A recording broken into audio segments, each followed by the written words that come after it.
Hello, আমি শুভপ্রদা সাউ। আমি তমলুক পূর্ব মেদিনীপুর থেকে এসেছি।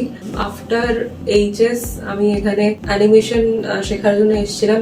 এর আগে আমি এখানেই PP3D এ কোর্স করেছি, আর এখন আমি VFX and animation, realistic animation এটা করছি।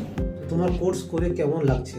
কোর্স করে ভালো লাগছে। আমি যেটা ভাবছিলাম যে মানে রিয়েলিস্টিক অ্যানিমেশন আমি যেটা করতে এসেছিলাম আর কি, সেটা ধীরে ধীরে শিখতে পারছিল, ভালো লাগছে। মানে সেটা শিখে তুমি তোমার ক্যারিয়ারের জায়গায় যেতে পারবে? হ্যাঁ, স্যার যেভাবে গাইড করছেন সেভাবে এগোনো ডেফিনেটলি আমার মনে হয় আমি যেতে পারবো। তো তোমার বাড়ি থেকে কি সাজেশন কি বলতে চাইছে বাড়ির লোক? বাড়ির লোক তো বলতে চাইছে যে এটাতে এগোতে পারবি, যেটা করছিস সেটা খুব মন দিয়ে কর, আরো ভালো করে খাটতে হবে। তোমার কি মনে হয় তুমি 100% এফোর্ট দিচ্ছ? আমি এখনো তো 100% এফোর্ট দিচ্ছি না, এটাতে আমার প্রবলেম আছে। আমার মনে হয় আমার মানে কনসিস্টেন্সির অভাব আছে, এটা আমাকে পূরণ করতে হবে। এখন যে পজিশনে রয়েছো তোমার কেমন টাইম লাগবে পুরো রেডি হতে? পুরো রেডি হতে আই থিঙ্ক 7 to 8 months। আমাদের নতুন স্টুডেন্ট যারা আসছে তাদের উদ্দেশ্যে কিছু বলতে পারবে?